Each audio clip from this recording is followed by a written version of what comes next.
Right, we're back and we're ready to go. Ladies, should we introduce the podcast now? Or do you guys want to do it or you want me to do it? You got this. I'm always the one to do it. All right. Welcome back to the second live episode of the Mike Bomb Podcast with your host, me, Shayla, your co-host Kaila Lewis and Stacy J. Let's just kick it off. So this week we're pretty much discussing what happened in the divisional round of the playoffs because I pretty much swung and missed with damn near all my predictions. I mean, damn near all of them. I finished 1-3 in my predictions. Literally 1-3. Like you cannot make this up. And it's like if I could show you guys the video of or whatever of it, I sure will. Um, Without no ifs, ands, or buts about it, because it was just a crazy thing for all of us. I don't think any of us saw this coming again. The NFC was practically predictable. Me, I was being a little biased because as a New Jersey native, I was rooting for the home team, or they call them the home team. But I think with everyone else, I pretty much speak that we did not see it coming that Sunday when the Bengals defeated the Buffalo Bills in Buffalo 27-10 to advance to their second AFC championship game in the past umpteen weeks. Well, let Um, me not say, let me not say that it was a complete upset, because I do recall in the last episode I brought up that Buffalo barely beat the third string quarterback against the yeah, Dolphins in but vice Miami. versa though with the Bengals though. So it Right. was So it was like a toss we up. was giving them the So, home. We was giving them the home advantage. and that was the reason that I picked the Bills, because they were at home. So am I shocked? Exactly. Yes, because they were at home. But am I surprised? No, not really. Because Josh Allen has been off a couple of weeks. And like I said last Yes. episode, I secretly think that he's hurt. After the Super Bowl and everything, that's when you start hearing all of these random phantom surgeries. XYZ is getting surgery to repair Yeah. torn meniscus. It's like, how long has your meniscus been torn? Nobody's heard anything about it. So Yeah, that's like Tom why, Brady and his torn MCL after they won the Super Bowl. It's just crazy because right. it's like, why is this not okay? The reality is this. Here's the thing that just really aggravates me about a lot of people, like a lot of people in this league. It's like, why do we constantly wait until after the season to hear about these injuries? Why are we not hearing about them beforehand? Like, I don't want to hear about them after you lost, because then that makes it Do looks you want to like hear my you're giving an excuse. non-sports related answer to that? Go Before ahead. my non-sports related, these men aren't gonna say that they're hurt. They're not. They're And not. subject But themselves my to the court of public opinion. You see how everybody tearing up Tua for knowing that he is concussed and hurt and still choosing to play or wanting to play. Everybody doesn't want to go through that. right. I So mean, yeah, that's a Well, valid point. and I mean, my sports opinion on that is, I mean, when you're in the in the hunt for the playoffs, or getting, and as you, especially as you get closer to the Super Bowl, look, I mean, I you're not wouldn't, going to if have it the was me, opportunity to take it away. I can't pretend that I wouldn't be like, you know what, Shake it I off. played Let hurt me shake it off. and I won. I can't say that I wouldn't be that petty person. Yeah. Yeah, yeah. It's just I just find it, well, you okay, you can put it either way you want. I think, I really don't have much of an opinion on that. I just feel like don't don't wait until after you lose to bring it up, because then it kind of makes you look bad, because it's like you're using that as an excuse to why you lost the previous game or the most recent game that you're in. That's really what it looks like, even though that may not be the reason, but still it's like that's how people on the outside looking in, or majority of the people on the outside looking in, are going to paint the picture. It's like, okay, now you're just making up an excuse because you and your team just did not get it done. But before we really even jump into that game, I think we should talk about the Saturday games first. It's a little bit all over the place here. We're finally, starting to get our act together, all as hostess, but We promise you guys we are definitely going to be better for the third live episode whenever that comes. But listen, life happens. Like it happens. Mind you, I'm just really getting in well. Had a lot to do. Stacy, I'm pretty sure you and Caleb, it's vice versa. So it's like, people give us a break. Seriously, cut some slack. You're lucky we're even here at all, honestly. And I'm not even joking. Like, honestly, you're lucky we're here at all. And that's really how I feel about this Because we love situation. the people. Right.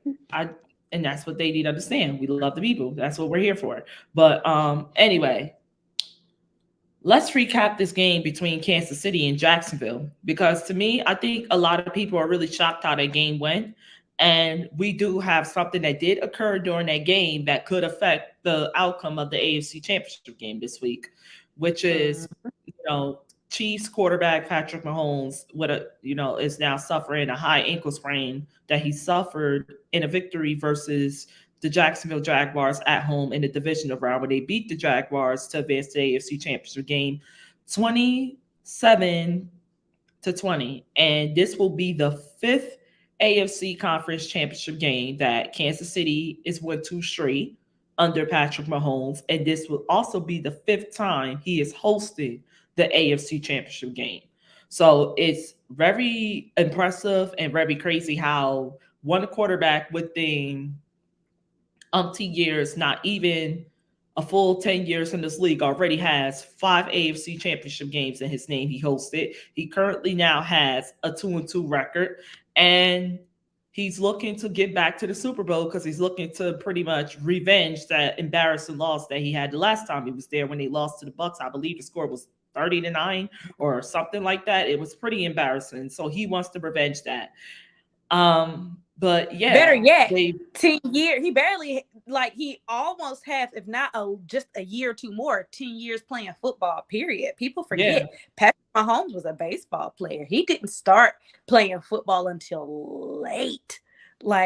He is really just grasping the actual fundamentals of football, only because he's so athletic and talented. He knows how to do to go through the motions, and he knows how to shake things up. And I believe that's part of his explosiveness, is that he doesn't abide by or adhere to traditional lines of quarterbacking, because he doesn't know what that is. He's just out there doing him. Right. So, like Malik Wright, 40 mil, aka 40 mil. It's a game reference for everybody that knows. But so yes, but it is very impressive nonetheless. It is, honestly. I said, whoa, this dude's been to 5 AFC Championship games. That's already as many as, former Steelers quarterback Ben Roethlisberger been in 18 years. And the fact that he's been to, if not more than Ben, and that's crazy because the only person who's been more than him before this was Tom Brady and maybe Peyton Manning, but that's practically it. So that's pretty much in a short period of time, he already joined legendary elite company. And these guys are Super Bowl champions, great quarterbacks during their time, just like Patrick Mahomes is right now. So the fact that unfortunately he did not finish that game because he did get hurt. Actually, no, he did. He did finish the game. He didn't finish the first half because of the high ankle sprain. But he did finish the game averaging 22 for 30, 2 touchdowns, no interceptions, 195 passing yards. While his backup, Chad Haney, came in for the remainder of the second quarter until Mahomes was able to be good to go, where he averaged 5 for 7, 23 yards, 1 touchdown, and 0 interceptions. What was your thoughts on that? Because to me, I think that was pretty impressive. I really like how Chad Haney, even though he knows he's not Patrick Mahomes, I mean, who in this league really is?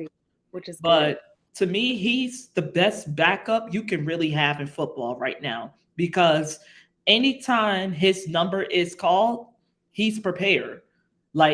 It's crazy how Patrick Mahomes went down in Kansas City. To me, didn't miss a step because the way that Chad Haney blended in with the offense, just came in, was like, you know what? I understand I'm not your starter, but I'm gonna do everything I can to be almost as good as him. And he did. And what do you ask backup quarterbacks to do? You ask them to not turn the ball over. You ask them to not, get involved. You ask them to take care of the football, make the plays that are necessary. Don't try to be all fancy. Don't try to be all extra, Mhm. et cetera, et cetera. And that's exactly what Chad Haney did. But Trevor Lawrence, on the other hand, he did not have the best game, but he did not have a bad one either. He finished that game 24 for 39, one touchdown, one interception, 217 passing yards. Um, yeah, it's clear as day that he was not the better quarterback. He did turn the ball over, but to me, that interception was like a meaningful but not meaningful thing because I felt like the game, knowing how Kansas City and how well they managed the football, it was already out of reach, in my opinion, before, it was really nothing he can really do about that. I think that Kansas City just takes care of the ball too much. Their defensive line is starting to get stronger, and they're, to me, getting stronger at the right time. Because if you want that Super Bowl run, it's clear as day, you're going to have a problem with Cincinnati this Sunday, or who I like to call Trash Cincinnati, but that's a whole nother conversation for another day. Mhm. Yes. So my take, I feel that our boy, I don't know if it's Haney or Henny, but Haney, Haney you is got it. Haney. Yes. Nick Foles 23. He has what it takes. And the thing is, you kind of touched on it a little bit. He doesn't try to play Patrick Mahomes' game. He plays his own game. And that's why it's pertinent that you have your offense also practice and run scrimmages with your backup. So that timing is still there. That chemistry is still there. So when you have to go in an unplanned situation, you can just pick up the ball and keep on rolling. And he has been in positions before where he's had to do this, and he's also performed at a high level. Now we're talking about getting hot at the right time. The end of the year is Cincinnati's MO. That's their MO. They always get hot at the end of the year, and right now they're rolling. We're not going to talk about Eli Apple right now. Oh no, yeah, we are. We're gonna get into it in this episode. I'm not at this moment. I'm not going to bring him up right now, but I mean, it's not like he contributed to anything worth this conversation anyway, but that's neither here nor there. So, I would not count out the Chiefs just because Patrick Mahomes is hurt. Does it give the Bengals a little bit of an edge? Yes, but I think that the Chiefs backup has what it takes to float them because they have to just win this game, and then they have a 2-week break. And then some Mahomes time again. Yeah. And I think that's the thing. Kaila, you want to get in this? You want to wrap, you want to drop your takes about the game before we move on to the Philadelphia Eagles and the Giants? Sure. I mean, I feel like as a backup, I mean, just like Stacy said, you have to be able to step in and recognize you're not the first string, but you need to always stay ready. You never know when you're going to have to go in and get those reps in. So, like, again, I'm agreeing with Stacy as far as, I feel like it is helpful to make sure your backup is playing in those real-time reps and practice reps with those guys just to make sure that they don't miss a beat. This is the time to make sure that you're able to step up and show your coaching staff that you've been paying attention. You've been taking notes in team meetings. And I mean, you got to show your team that they can trust you in those random moments throughout the season. So I'm proud of him. And, I only wish to see him continue to grow. And I'm sure Pat is a great person to learn behind. Right. And team buy-in and team trust is very important. And as we saw at the end of that game when they were doing interviews, they love him and they're going to rally behind him. And that's another reason why I feel like Kansas City isn't out or done by any means just because Patrick Mahomes is hurt. Yeah, sorry, I had to do something real quick. But I actually agree with that. I cannot sit here and disagree with any of y'all. And well, as we keep doing this episode, you're gonna hear more and more why, as we're definitely gonna touch more into it, because it's like a lot of people just don't understand how great Patrick Mahomes is and what he's capable of, fully healthy or not. And he already clarified that he's practically going to play, but the Chiefs haven't yet confirmed that, and I don't think they're going to either tomorrow or Saturday, because they don't And have to have official chart until then. So it's They're like, going to say something at 11:59 and 59 seconds on yes, because you Saturday to don't be want to petty. give the other team chance to prepare for that. So make them yeah. have to prepare for both. But So you knowing definitely have Cincinnati, the they're going to definitely try to be prepared for both. They're expecting Patrick Mahomes. They're not expecting him. And speaking of which, you know what? We're gonna get into that a little later on because there's been a lot of chirping in Cincinnati about this game. But yeah, Okay, but where the do you way go you from got here? hyped though has me feeling like you're really about to be in your feelings when we get into this later. Honestly, I think we all gonna be in our feelings because if we all been on social media, we heard a lot. And Stacy already touched on it with Eli Apple talk. Let's not act like she ain't the one who pretty much brought it out to the open. But let's just be we were gonna get completely there one honest way or here. another. Right, Yeah. right. Listen. We already had it in the topics. We had it in the notes. People already know that, I'm up here and it's conference championship week and look what other team is involved. Unfortunately, let's get real here. It was coming. It was coming sooner rather than later, but we have to get the other things out the way. So we let our fans know that honestly, if they wasn't playing this week, we wouldn't be talking about the damn Bengals. But yeah, let's just get started with the Jaguars though. What are your thoughts on them for this season? Because to me personally, they beyond exceeded expectations. No one had them winning the AFC South. No one had them being one game shy from winning, from advancing, correct me, to the AFC Championship game and possibly traveling to Cincinnati or Buffalo. No one had the Jaguars even be in the final four in the AFC. And the fact that they're still in a reloading and rebuilding phase, that is a problem for the AFC for years to come because people underestimate. You see the weapons they already got.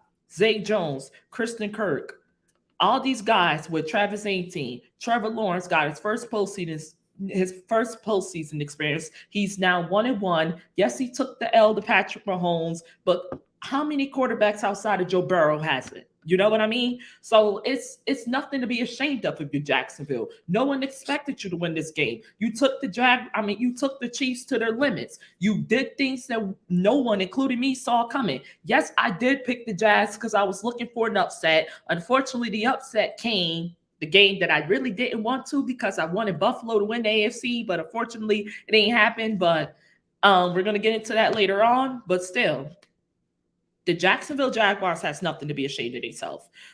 Zay Jones, their wide receiver, finished with 5 receptions, 83 yards. Unfortunately, not one touchdown, but he did finish with 7 targets, within 7 targets. And then you have Kristen Kirk, who finished with 7 receptions, 52 yards, and 1 touchdown with 14 targets.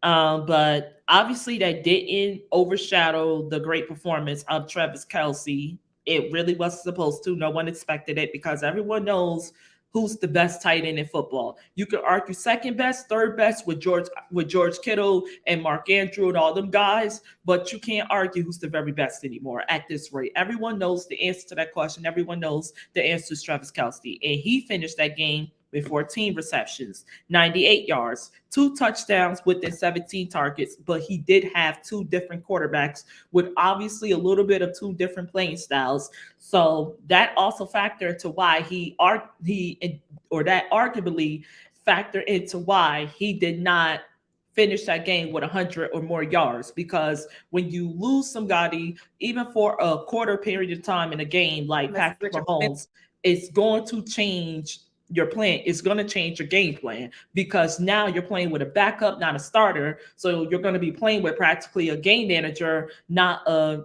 game driver or a team leader like Mahomes. There's a reason why Mahomes got the big money and Haney got the backup money. There's a reason for that. There's a reason why one's the starter, one isn't, even though one has been in the league longer than the other. But it is what it is. It's a reason for that. And it's because Mahomes can do things that Haney cannot do. Haney, to me, can be a good quarterback. We haven't seen him in a starting spot yet for a full game, but he is not going to be Patrick Mahomes, which means you're going to have to change the landscape, which means Kansas City is not going to throw the ball as much.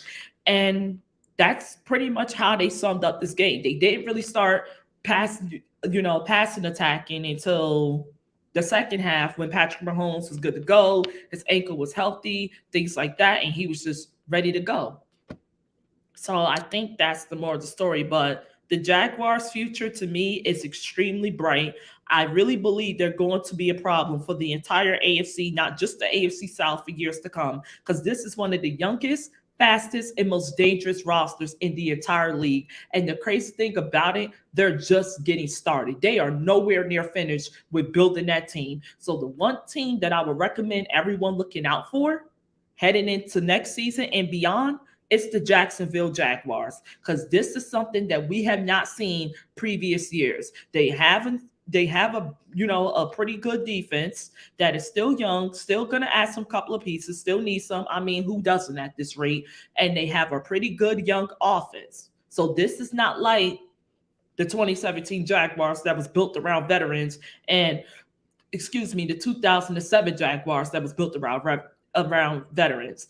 These are guys who were built up together, who were brought here together, and it's gonna be hectic, So I'm gonna say good luck to your Colts, Kaila. Good luck to the Titans. Good luck to the Texans, because with this Jaguars team, whenever we decide to get it together in Jacksonville, I'll let y'all know. But as of right now, I don't believe we got it yet. I mean in general, just good luck for years to come, because this is going to be a problem. And it's not just going to be a problem for the AFC South. They're going to be a problem for the entire AFC. The 2022, my prediction, this is not the end for the Jacksonville Jaguars. It is barely the beginning. Oh, no, absolutely. Like, no one expected them to win more than 3 games. Like, coming off of back-to-back seasons where you have been dead the freak last in the NFL, to not even just getting 500 the next season, going all the way to the playoffs and daggone taking the whole conference, then yes, they have exceeded expectations. And like, we're going to get to the Giants as well, but this season for them isn't a loss at all to anyone. Like, if anything, they probably gain more fans for that reason that you just said. This is just the beginning for them. Like, go ahead and build 4 Waffle Houses in Duval County, because you need Trevor Lawrence to stay. They are already building around him. Like you said, they have tons of young talent, explosive talent, and they're a force to be working with. So is the season a loss for them? Is the season a wash for them? Absolutely not. Absolutely Definitely. not. Couldn't be more proud. They shouldn't be. You lost to arguably the best team in the league in Kansas City. You was My going Super against Bowl the best pick. quarterback in Patrick Mahomes. Yeah, that was my second Super Bowl pick, but I just didn't want to rain on the parade in Buffalo, because I really wanted Bills Mafia to take it. I really did. I have a heart for Bills Mafia. I really do, and I feel their pain, and we're definitely going to get into that. So let's just bounce to the game between the New York Giants and the Philadelphia Eagles. I would just start it off and say this. I was dead wrong about the Giants for this game. Stacy, Kaila, you guys may saw this butt whooping coming, but I did not. I thought because it was an NFC East divisional game, it was going to be a tough task for the Eagles. I thought New York can possibly pull it off. They did not, unfortunately, and it got ugly quick. This game just got ugly real quick for the Giants. It was just not a pretty game.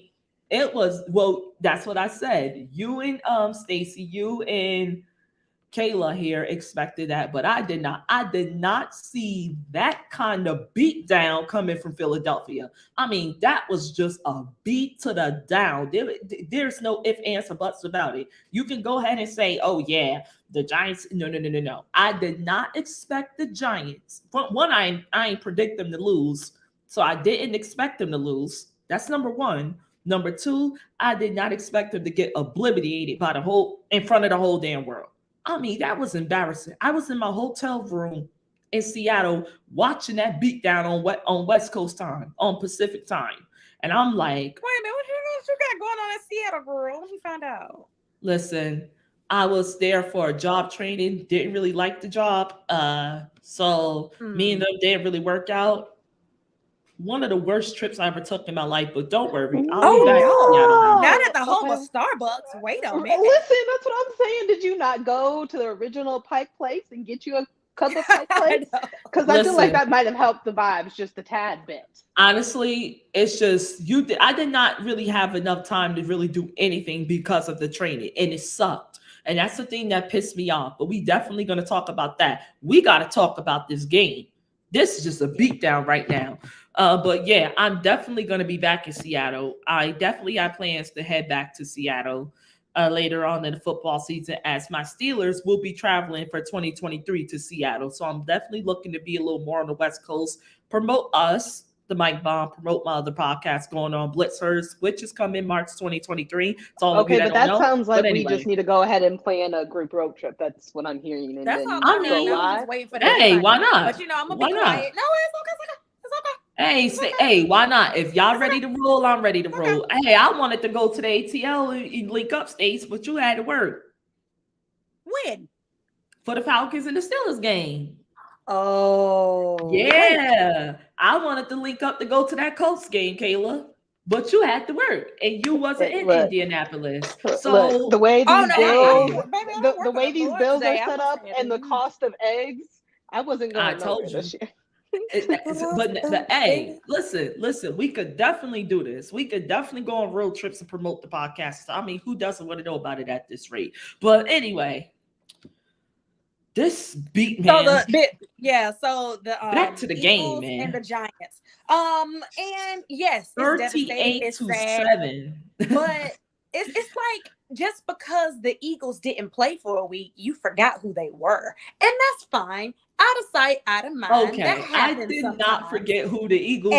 I And- just thought the Giants was just going to pull off another divisional upset. I thought the game was going to be a bit more competitive than what it was. Like, dang. Exactly. That's what I was expecting too. But it's like, yeah, if you've watched the Eagles throughout like the season, especially the last couple of games before their bye week, and just compared to the play of the Giants, you already knew that it was like the Eagles are the most complete team outside of the Chiefs.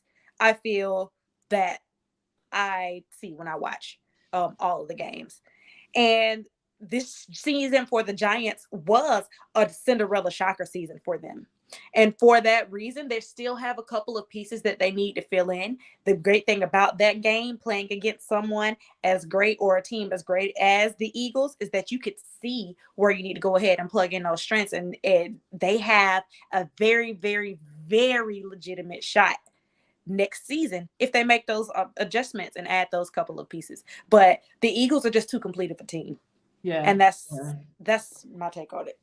I agree. Shae, if you need a soundbite for this episode, my vote is that J. Cole line about running black quarterbacks. That's my vote for that. That's all I have on this. Oh God, Kayla, come on. That's all I got. That's all I got. Yeah. So where were we? Yeah, talking about that beatdown that the Giants got from the Eagles. I mean, Lord, that was just a beatdown all the way through. That was just a beat to the down. I can't even get my words out. I mean, like the Giants, okay, this whole season they've been playing with house money because this is another team that no one expected to be there. But God damn, New York, 38 to 7. Let me read to y'all Jalen Hurts' numbers that game.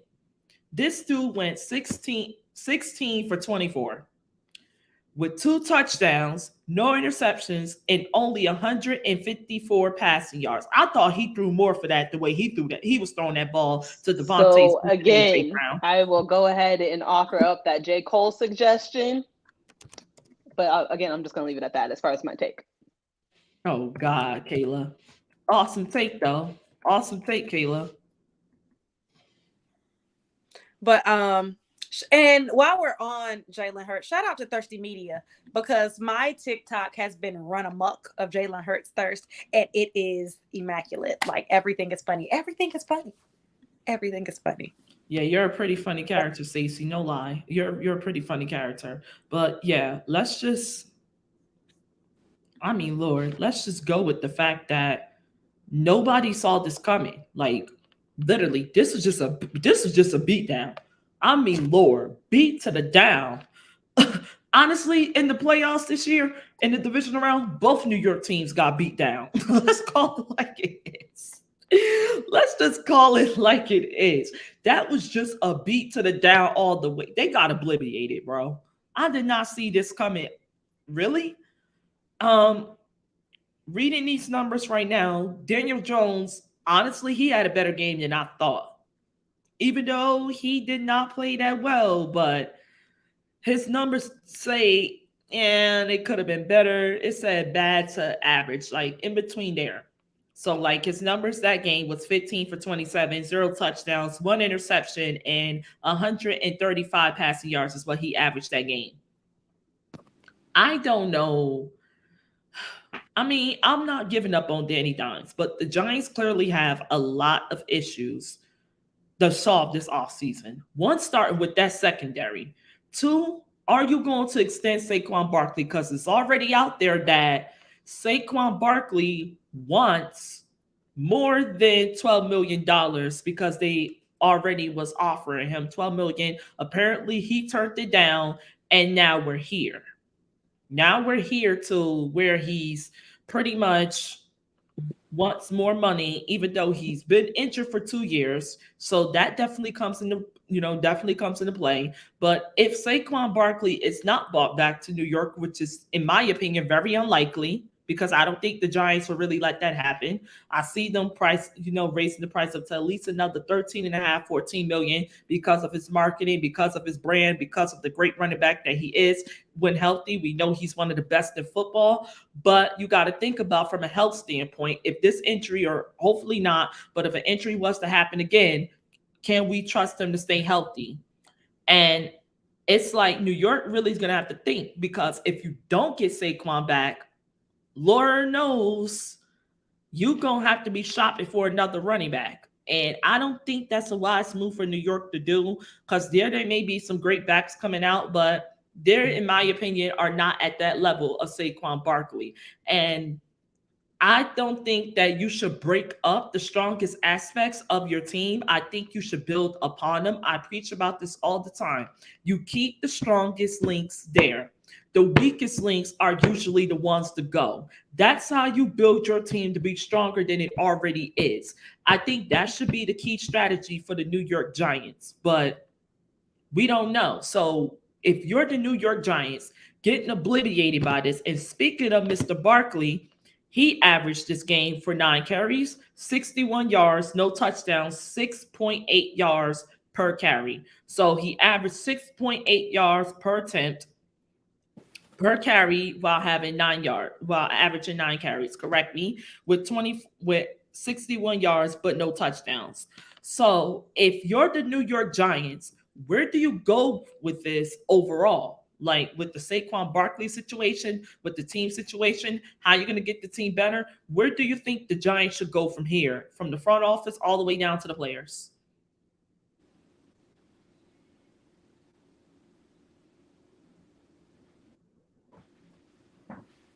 Can you repeat that one more time?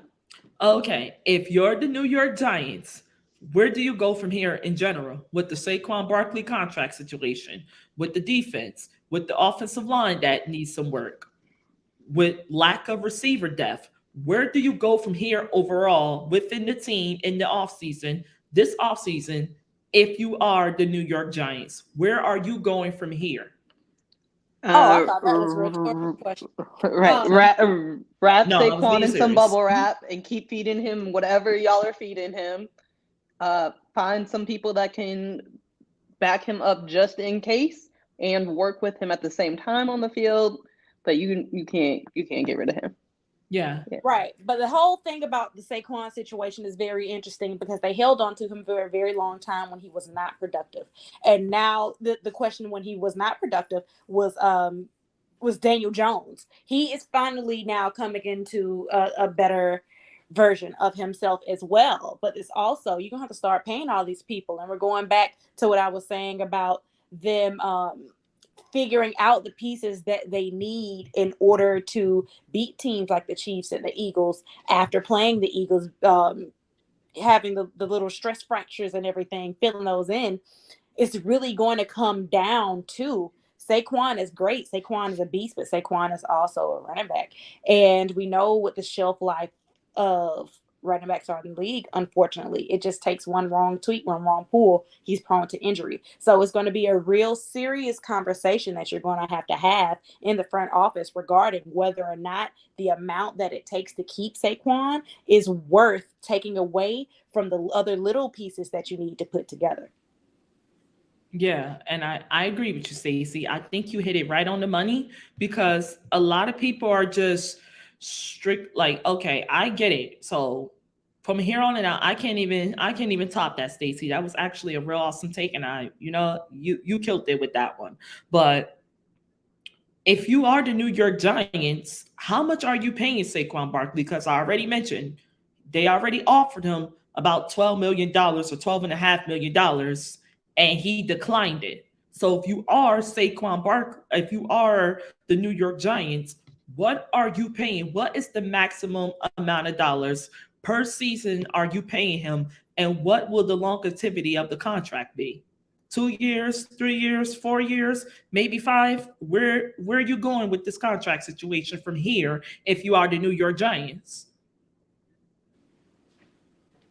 I mean, you just gotta. They really don't have to fast and pray about that one. Like Saquon, like what is the most amount that a running back has been paid? That's the question. Running backs already don't get like the top tier contracts as it is already. And I understand this is at no fault to Saquon at all anyway. Go ahead, young man, get your money. I'm all about getting your money in the NFL. If they'll pay it, make them pay it. But when you push, you got to be ready for them to push back. Right. And from a business standpoint, I do not feel like it is smart at this juncture to give Yeah, Saquon I don't more think than so either. that. And I I mean, love Saquon, and I want him to have that money. So let me just put that out there. He deserves every cent of it.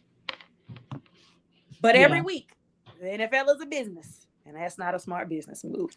And it is a what have you done for me lately league. But Mm-hmm. now we pretty much covered Saquon Barkley's situation. Hopefully they do get a contract because as a New Jersey native, I would not want Saquon Barkley to leave the Giants. But if he's willing to join my Steelers, I think we could make some room for him with Najee Harris and them guys. But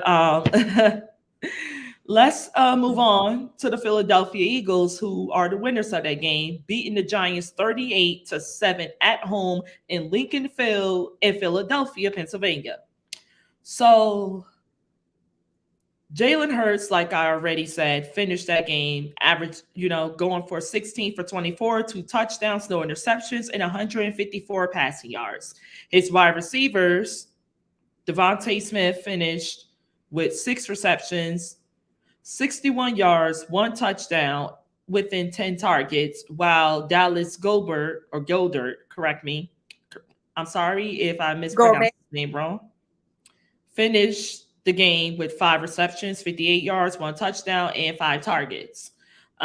Surprisingly, AJ Brown was not the leading receiver that game. I'm actually shocked because I thought, honestly, if the Eagles were going to dominate that game like they did, regardless, it was going to be the AJ Brown show again, because the one question that I had was who was going to stop AJ Brown?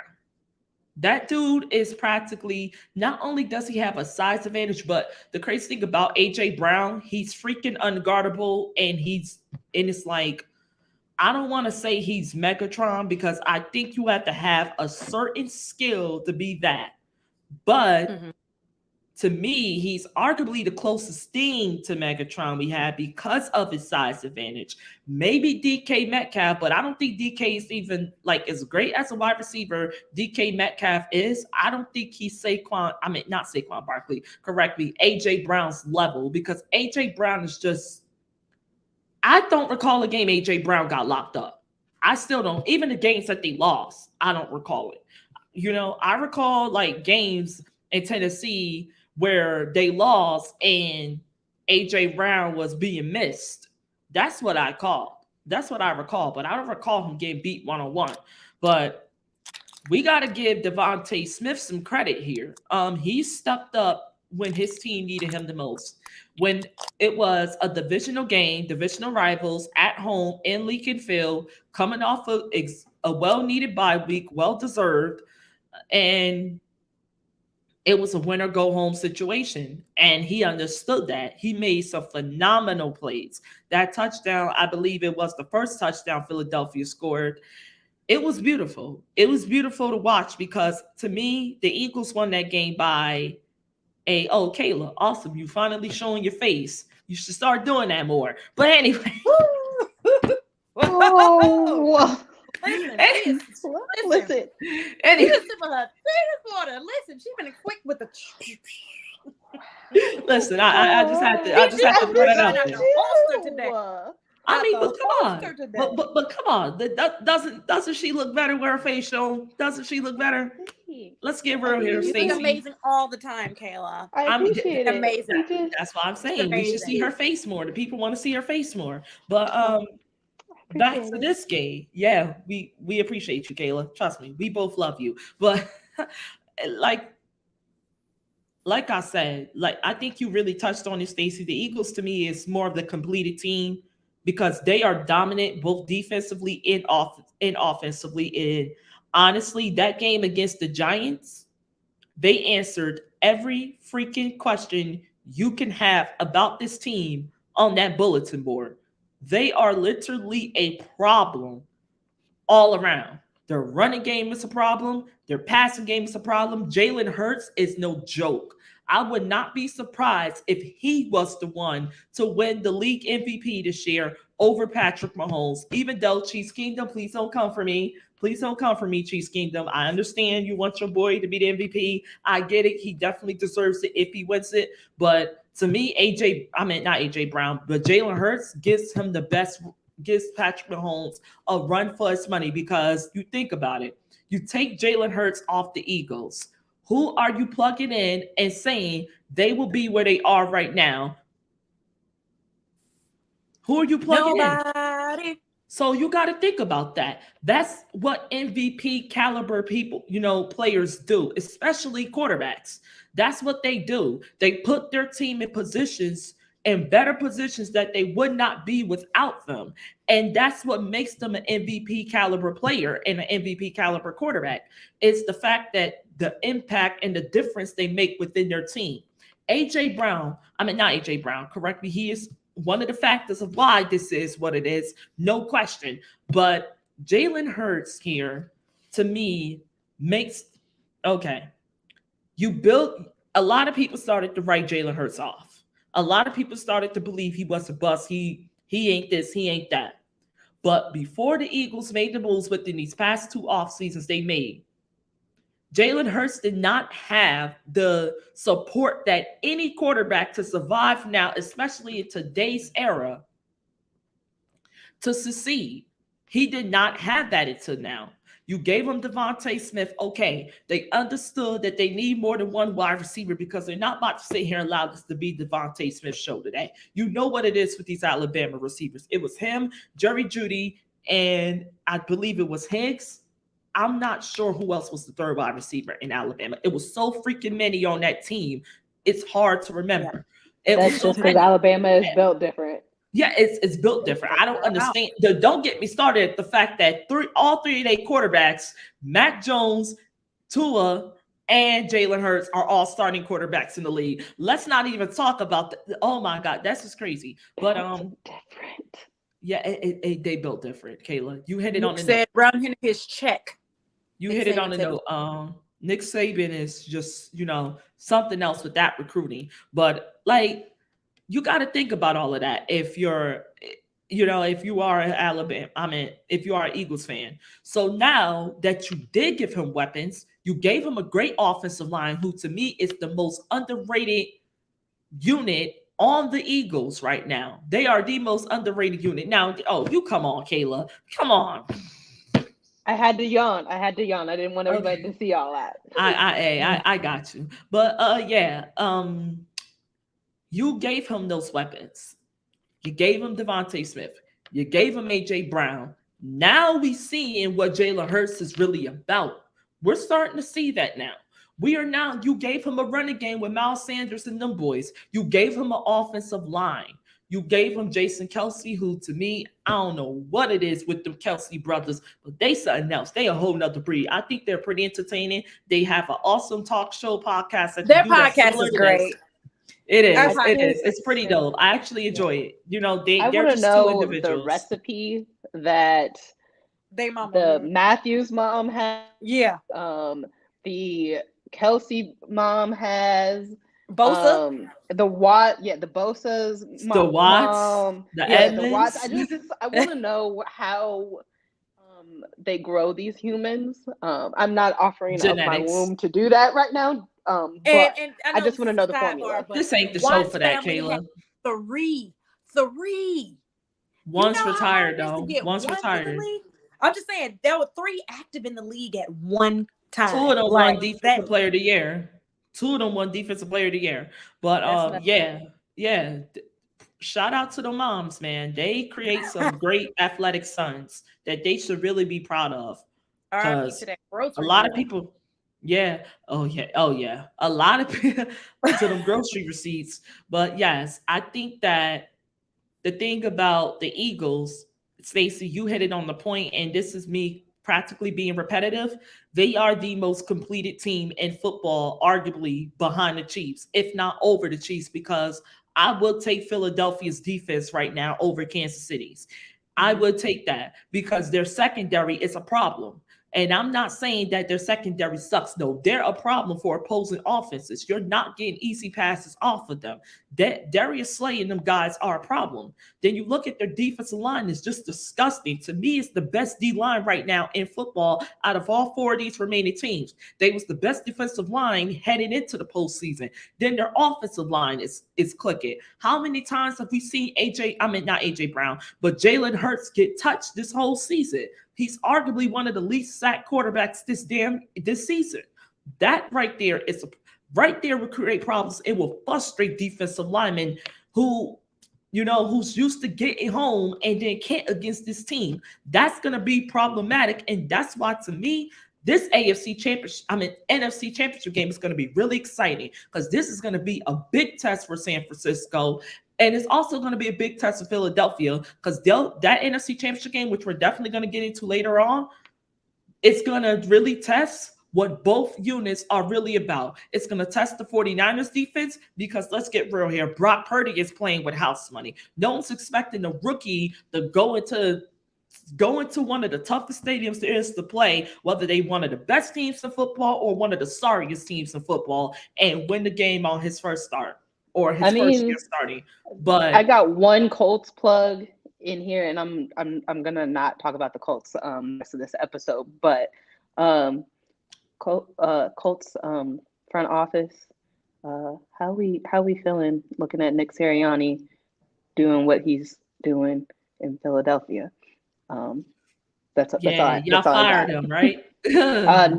No, he just took that job, but yeah, I mean, meanwhile, I get to watch Frank Reich here in North Carolina as well today. But it's just that's all I got as far as the Colts are concerned on today.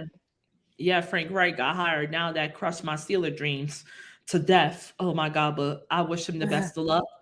But he went to Denver, right? No, he went to Carolina. Oh, Carolina. Yes. Wait. Yeah, I just seen posted on our social media page. I actually got to get a lot of content out there. So definitely follow the Mike Bomb on Instagram at the Mike Bomb Pod. Okay, definitely follow that for more content. I'm definitely gonna get it updated. Or if you guys want to tap in and do it, you can definitely can. I won't stop y'all. But anyway, how do y'all feel about this game? Because to me, I'm disappointed in the Giants, even though they were playing with house money. But I'm disappointed because I just expected more competitive game, and it wasn't. They just got the hell beat out of them on both sides of the football. Yeah, I pretty much said already everything that I have to say about this game. Like, it was nice. It was it was nice for them to get there. I It expected was it to fun be while it circumvented, lasted. and it was not. It was fun while it It was lasted. fun. Yep. It was fun Good while night, it Irene. lasted. All right, Kayla, you want to wrap it up before we move on, or I mean, just you? looking at these numbers don't, necessarily lie. And like I said, if you need a soundbite for this episode, like I said, go ahead and run that J. Cole line. That's all I got. Hey, I don't blame you. All right, so we're good to go. You know what game I'm waiting on. I'm just why you have me over here in agony? You know what I want to talk about. Oh, the Bills and the Bengals game. Yup, we're getting into it right now. No, the Cowboys and the 49ers. All right, so let's just get the trash shenanigans baggles and the Buffalo Bills game out the way, please, because it's bad enough. I just want to get them the hell out the way.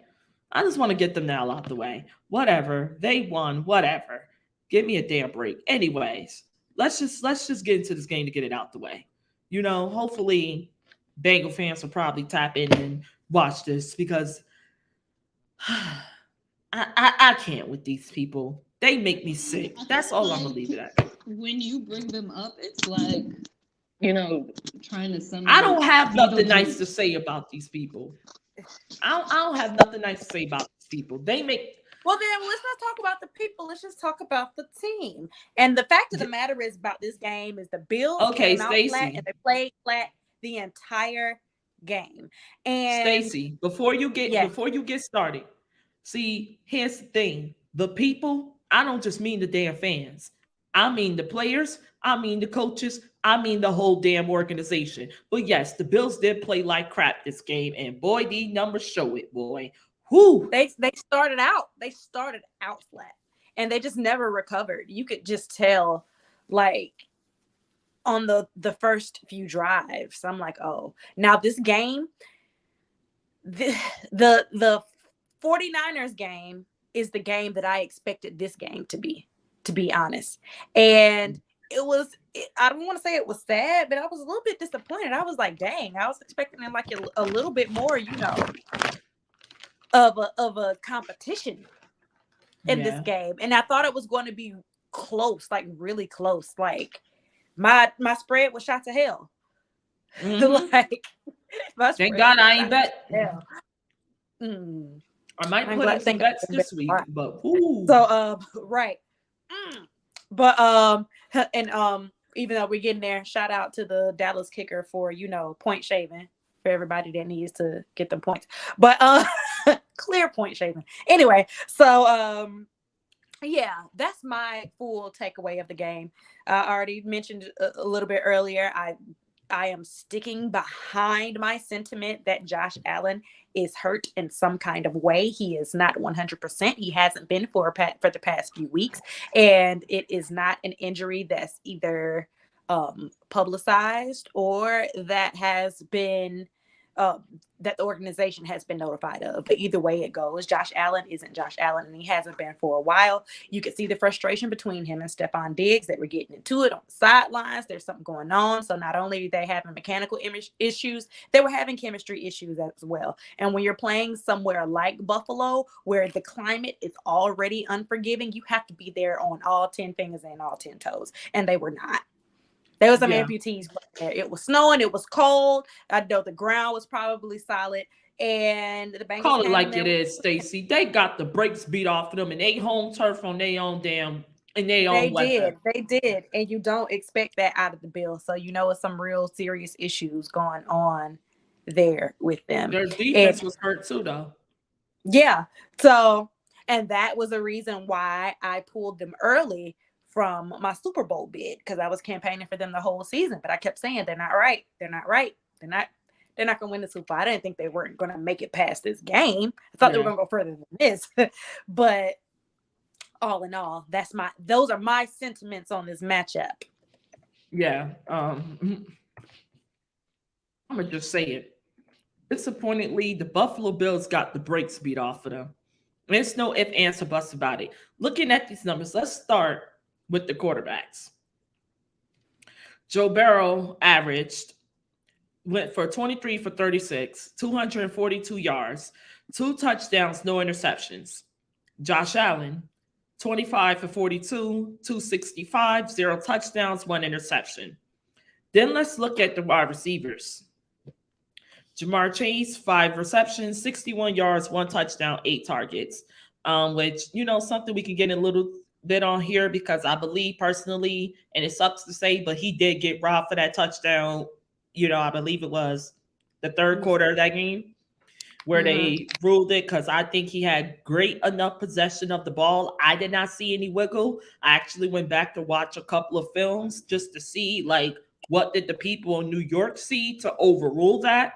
But it is what it is. It and didn't the problem really is affect them it's much. always about interpretation. It's always about interpretation. Yeah, I think they need to start investing more in that rule. Mm-hmm. Yeah, I think they should start investing more in that rule because it's like you can't be sitting here doing this crap, man. You can't keep robbing people for touchdowns. I mean, that was clear as day that I forgot who was covering Chase, but he beat him. That was a touchdown. It was clear as day. He had ball control.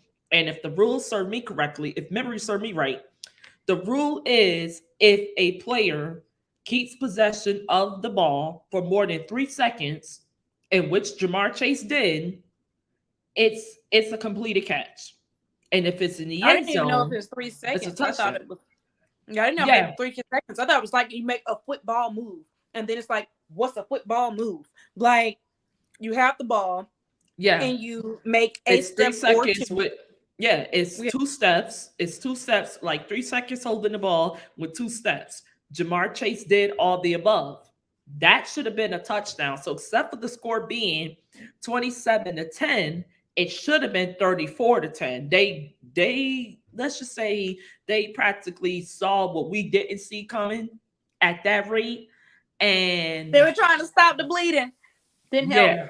It didn't really work. It didn't work because Joe Mixon had a hell of a game where he had 20 carries, 104 yards, 1 touchdown with 5.3 yards per attempt. So it didn't really stop there with the Hayden Hurst show. 5 receptions, 59 yards, 1 touchdown, 6 targets. I'm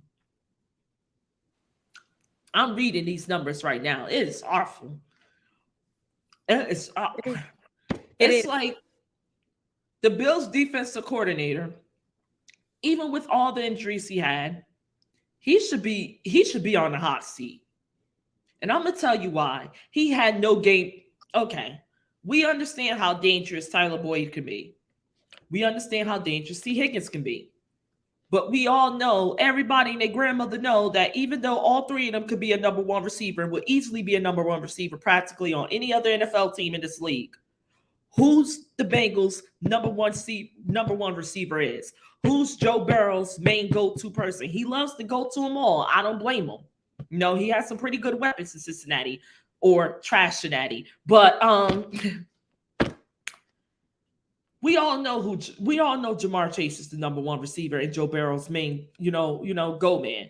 And a lot of people would say, well, there's nothing you could do about Chase or anything like that, which could definitely be a debate. But the problem I got with the Buffalo Bills, they did not, it seemed like they didn't even have no plan for Chase at all.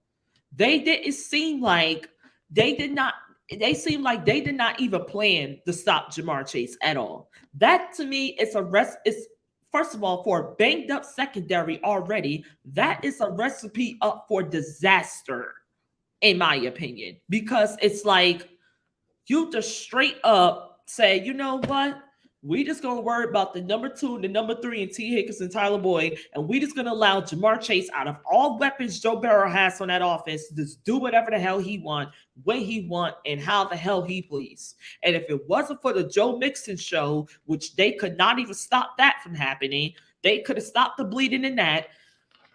It would have been the Jamar Chase show. And to me, he would have probably walked out that game with 4 to 5 touchdowns. That's how open Jamar Chase was. And it's like, why in the blue hell, if you know these 3 weapons, why would you give a wide receiver like that out of all, or receiving a core like that at all, any type of room to do anything? And then you're going to play zone? You're going to play zone defense? Not man-to-man, not trust that Tre'Davious White can probably do something to jam Chase up, giving Tre'Davious White your number 1 cornerback who you paid big money to stick wide receivers like him, to stop wide receivers like him. You had no plans in for him guarding Chase one-on-one. If the Bengals can trust Eli Apple, who did not have such a great game, one-on-one with Stephon Diggs, then why in the hell did you not trust Tre'Davious White, who's a better cornerback, one-on-one with Jamar Chase? You just first of all, I don't think they had anybody to line up with Chase one-on-one. That falls on the defensive coordinator. The offense didn't play that great, but your defense did not, that secondary did not help out. You did not stop a damn nosebleed in that passing game at all. At all. Like, that was just horrendous. I don't know what the hell to say. But if I could put the blame on one thing, I'm blaming the defensive coordinator. You ain't have no plans to stop the run. You ain't have no plans to stop the pass. You kept playing zone, knowing that they're sitting right there having fun, laughing in your face, picking you apart, knowing that you're not going to be dumb enough, knowing that you're not going to be smart enough to adjust. It's like they was just toying with you right in your home turf, punking you in your home turf, and you just done jack squat about it. Yeah. I mean, they couldn't do anything about it. They couldn't do it. They didn't have the means to. They didn't have the manpower to. So they didn't give a damn to. That's what it showed. Yeah. When you're missing so many pieces, and this is what I was really shocked about the Bills as well. You have to learn how to coach to your strengths. And this isn't something that has to be preached to the Bills. Like, they've been great for a while. So I'm just really shocked at the lack of coaching in these areas when it came to that, trying to supplement for what they were missing on their team. And maybe they were leaning heavily on it being home field advantage for them to kind of skate them through. And that just wasn't enough. Yeah, it really wasn't.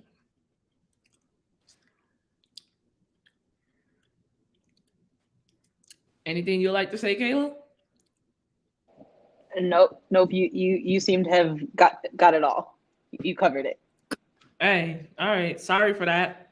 Hey, look, I'm just look. You had it. I was just here to look pretty. I can't wear. All right, guys. Speaking of the Bengals and speaking of Eli Apple, now we about to get into the tea, Stacy, because let's just say that guy's been doing a whole lot of chirping since the last AFC Championship game he was in. And he has not shut the hell up since. And people like him is why I say the Bengals and their damn fans make me sick. People like him, people like Mike Hilton, all of them. Damn near that whole damn secondary except for Von Bell. I'm going to just say that right now. Because this is ridiculous. And my thing is, I feel like a little trash talk is healthy. It can be fun. It's exciting for the cause. Not when you nearly costing your team games. Let me finish. But the level of trash talk has to match the level of productivity. And when it does not, it makes you look foolish.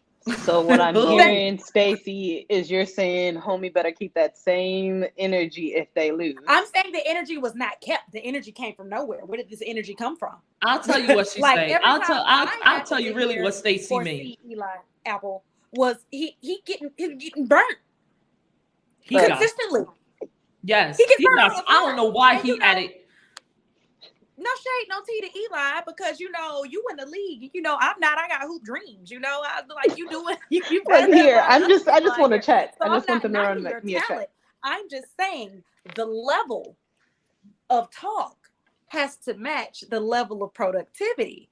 And it ain't there. And that's why I feel like it's so controversial and a lot of people have issues because it's like, whose man is this? No, seriously, whose man is this? Because Right. The Come what get toaster has him. he strudel. been doing? Come get him. Come, The come, come, toaster come get him. strudel. Come get him. And the real line came to where there was allegations that there was a slight at the Hamlin situation as well, which a lot of people weren't cool with or were down with.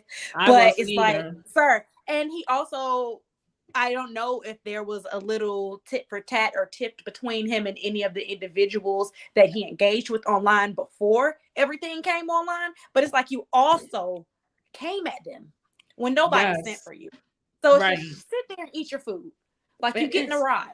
You getting the ride. Just sit there and eat your food. yeah. That's all I'm saying. Preach. Preach, Stacy.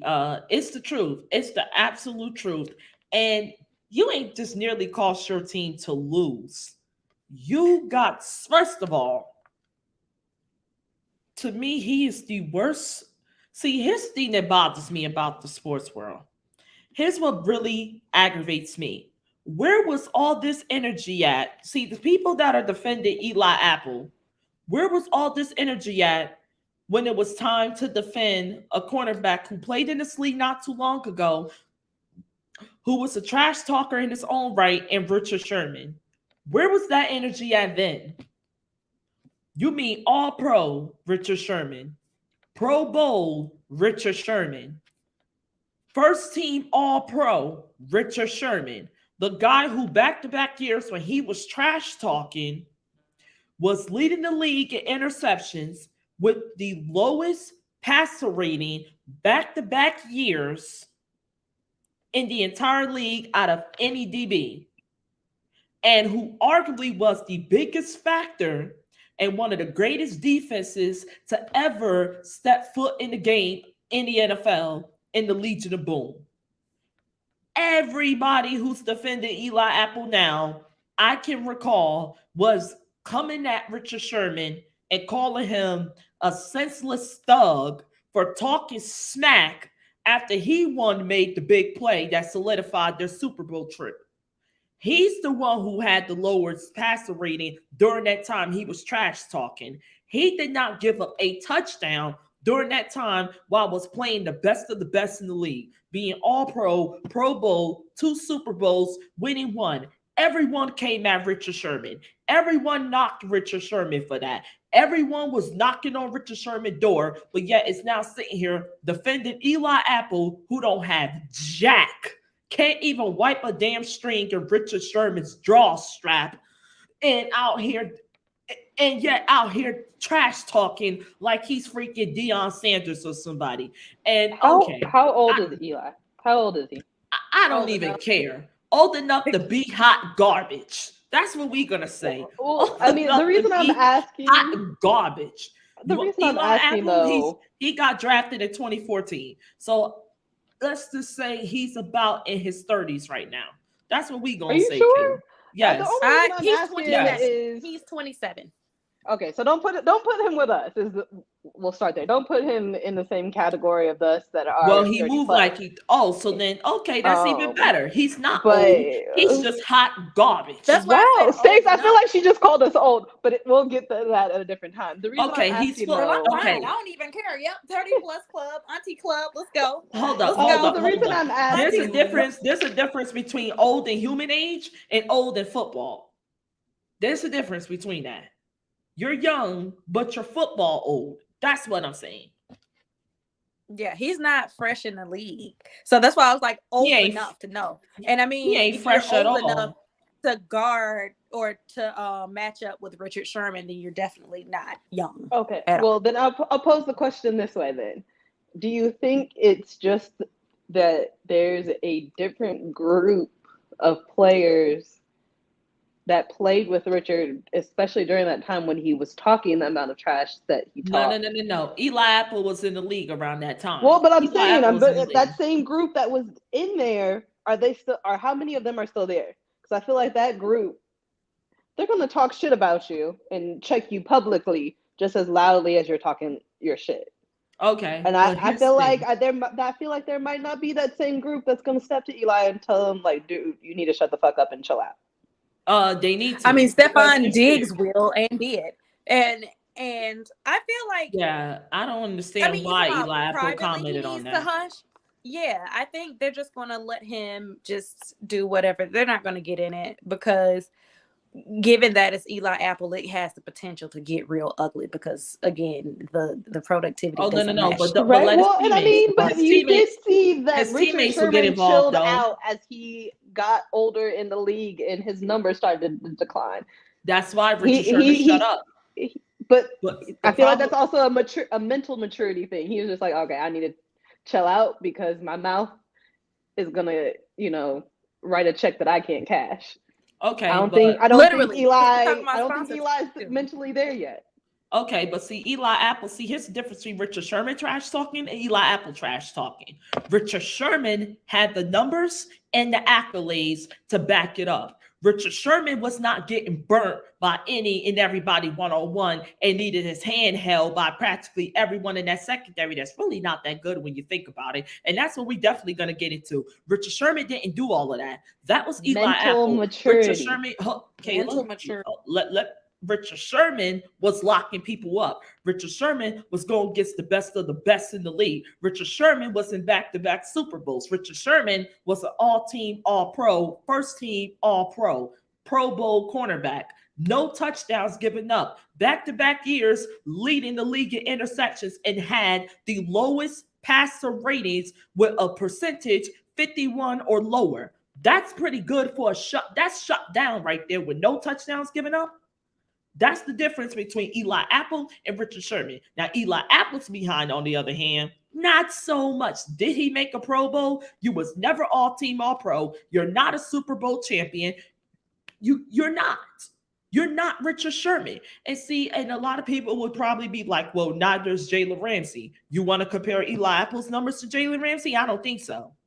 I don't think so. Because a legit argument could be made that Eli Apple got beat this whole year more than Jalen Ramsey did his whole damn career. And Jalen Ramsey, before he won the Super Bowl, was also first team all-pro cornerback, was also a Pro Bowl cornerback, also had the lowest passer rating his entire career since entering the football league, who also lined up with the best of the best, like the DeAndre Hopkins, like the DK Metcalfs, like the Mike Evans, like the Antonio Browns in his prime. Any number one receiver, they did not even need nobody else out there because they felt Jalen Ramsey got it. They didn't feel that way about Eli Apple in Cincinnati. That's why they always got the double safety look, because they know that Eli Apple, they really don't really have that much faith in Eli Apple as you would if you was to have a Jalen Ramsey or Marlon Humphrey or Richard Sherman.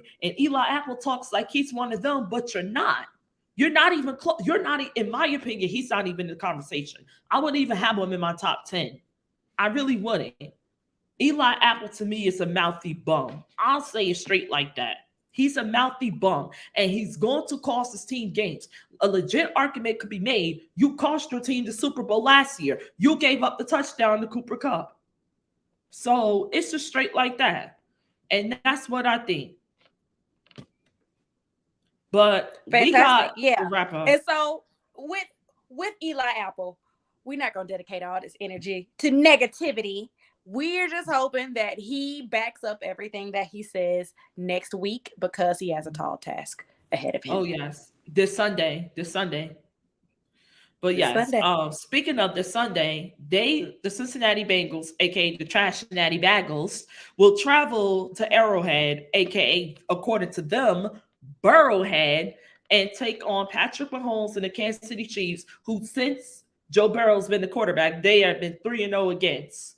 Mahomes, we already said, is suffering a high ankle sprain. but he also told them that I'll be good to go. And the Cincinnati Bengals, the favoritism within that game is going back to back. So with their favoritism, one moment the Chiefs are the 3 point to the 6 point favorite. Cincinnati's now opening up as the 6+ point favorite because of the ankle injury The with injuries. Mahomes. Mm-hmm. Yes. So, Mm-hmm. but there's been a lot of trash talking going on from this Bengals secondary again, as they're calling Arrowhead, Burrowhead, but they're also calling, but you got their safety now, aka Jesse Bates, quoting, and I quote, and this is coming from Kelsey Conway, who's a reporter for Inquirer and USA Today, where she covers the Bengals. She quoted that he said, "I hope that Patrick Mahomes is healthy. I hope that he's 100%, so there is no excuses. We'll be ready." What are your thoughts on that before we wrap this up? Keep that same energy. If you lose, You have to. I don't think that I have seen this turn out favorably most of the time for the trash talker when it came up to these situations. Yeah. That crow is real tough to eat. Actually, the success rate. Don't of get my trash hopes talk, up, Stacy. Don't get this my level, hopes up. I am just saying. The success level when it comes to this level of trash talk after said event is really low. And that's why it's just like I would be the petty Chiefs player to say Yeah. every one of those comments and smooth after my win while you at home and you rubbing your feet together and showering off the funk of the L. Just go ahead and politely just ping them all on social media.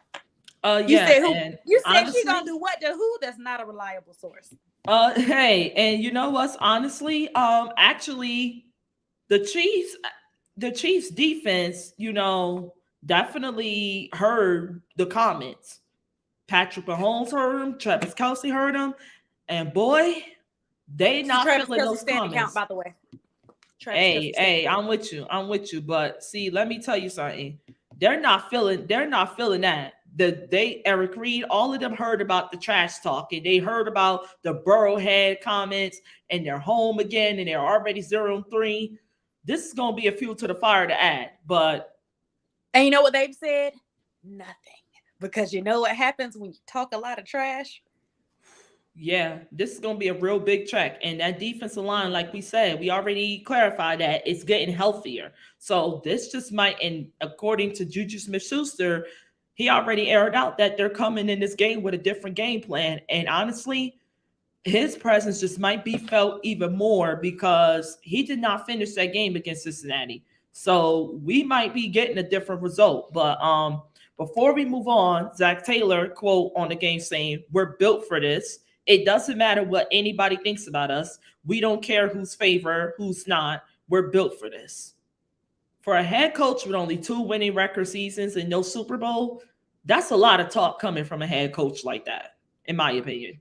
But I mean, you can't go out there and say, hey, maybe we'll win, maybe we won't if you're a coach. You have to let your guys believe that they can. And he's been put in a situation where his team has verbally put them out there more, so he can't really contradict them. So they did that. I think he's just doing the best he can with what he got. So I think they did that. But yeah, that's pretty much it with that situation. I just think that they need to be more humble because let's face facts, you're not the best defense in football. Your secondary has been giving up a lot of chunk plays, which kept a lot of teams in games that they shouldn't be. Your offensive line is not that great, but they have been finding ways to win. So you got to give them credit when it's due.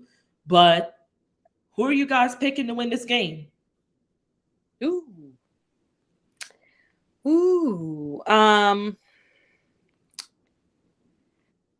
It's just so hard because you never know how the ankle injury is going to really impact the game at any point in time. I am a firm believer in the Chiefs. I'm a firm believer in their offense, their offensive line, their defense, as we've mentioned multiple times before. In this current live telecast, they are one of the only fully complete teams besides the Eagles that are in the NFL. Yeah. I do feel like Mr. Anything is Possible himself can pick up the slack if necessary, if something happens with Patrick Mahomes. And I think the team is going to be all in on that. And that, along with the curse of the trash talk, I think I'm going to have to go with Cincinnati. You're going with Cincinnati, or are you going Not with Cincinnati, I'm sorry, the Chiefs. Lord, I'm going to go with the Stacy, you should be ashamed of yourself. You should be ashamed of yourself. Again with the C. Don't do that. Oh. We pronounce trash-shinati. We pronounce it as trash-shinati on the show, but I get you. I must have missed that meeting. I wasn't on that meeting. That's how we were. Anyways, Kaila. Chiefs ho. You going with the Chiefs? Yeah, I'm picking Kansas City too. I don't see Cincinnati going 4-0 against Patrick Mahomes at home. So I'm gonna go with the Chiefs to win this game. And yeah, good luck to whoever the best team wins. But just for this week only, go Chiefs. All right, ladies. So we finally gonna wrap up this episode talking about the NFC Championship game, because I think this is gonna be the night game. It's going to be the night game. Or so we just not going to talk about the 49ers and the Cowboys. That's fine. Nobody wants me to. Oh, shit, Stacy. Nobody ever wants me to. We did not talk about that game. All right, Stacy. Let's just get into that real quick, and let's get to the NFC Championship game, though. 3 minutes. Because that's go ahead. All I need. Drop your take. We going to drop our takes real quick, and then we're getting to the NFC Championship game because we got to wrap up this episode. And I don't even have to talk about it extensively. The only thing I got to say is Dak is exactly who he said he is. That's it. That's all. We done. I'm done. Ouch. All right. But yeah, that was a disappointing loss by Dallas. I expected better performance. You had 2 interceptions. You threw for about, let's see here. You threw 206 yards, 1 touchdown, 2 interceptions, averaging 23. You had 23 completions out of 37 attempts in your passes. It was not a good game for Dak Prescott, even without throwing a touchdown or without throwing an interception. He did get outplayed by Brock Purdy, who finished that game 19 for 29 with 214 yards. George Kittle did what he does best, even though he didn't have a touchdown that game. Deebo Samuels didn't have a touchdown that game. So pretty much it's like the 49ers was the better team defensively, but the Cowboys defense, without question, did wrap up. Great they did. Great defensive matchup, and it's going to be this week for the NFC Championship game too. Yeah, that's why it really comes down to the quarterback play. And yes, Dak got outplayed by a rookie quarterback that was picked last in last year's NFL draft.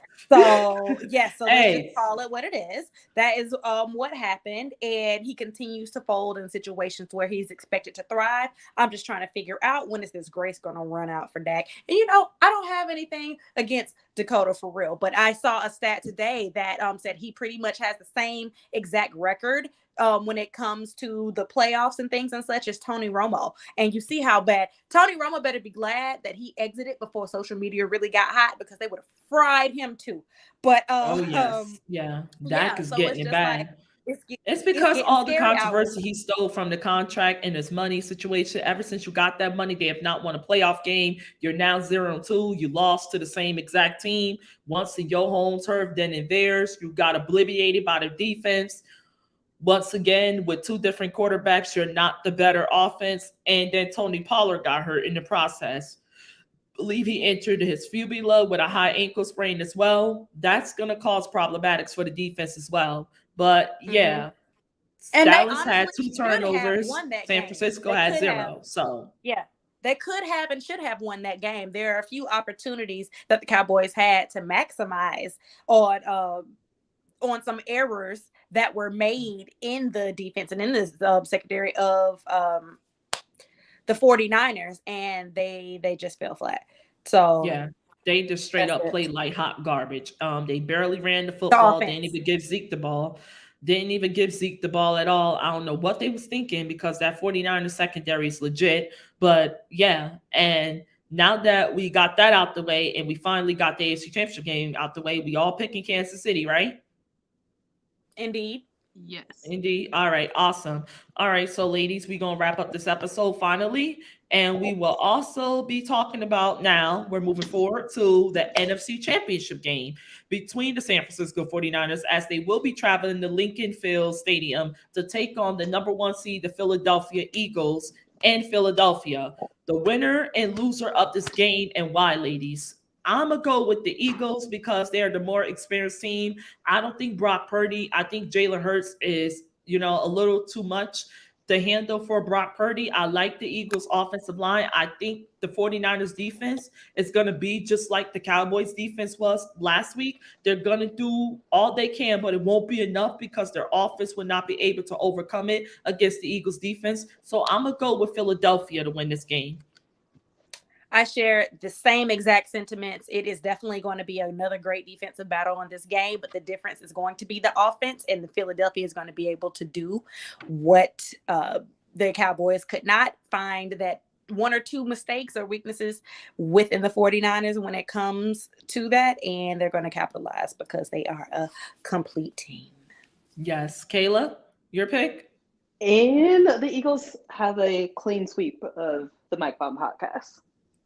All right, then hey, we all going KC, we all going Philadelphia. That is my Super Bowl pick. All right, so yes, ladies, we all picking Philadelphia. And here's a fun fact: this will be the third time in their franchise history, if I'm not mistaken, since the 21st century that they are hosting the NFC Championship game. They hosted it in 2004, they hosted it 2017, and they hosted it 2017. And guess what? Here's a fun fact: the Eagles.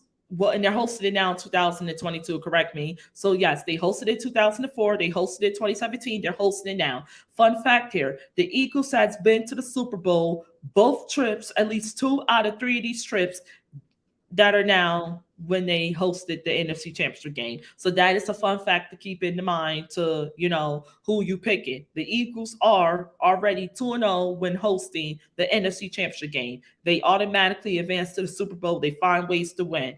So we're all going Philadelphia. We're going KC. So our Super Bowl pick then will be the Kansas City Chiefs versus Patrick Mahomes and the Kansas City Chiefs versus Jalen Hurts and the Philadelphia Eagles. That is going to be an epic one. Let's pray that we get a clean sweep, ladies.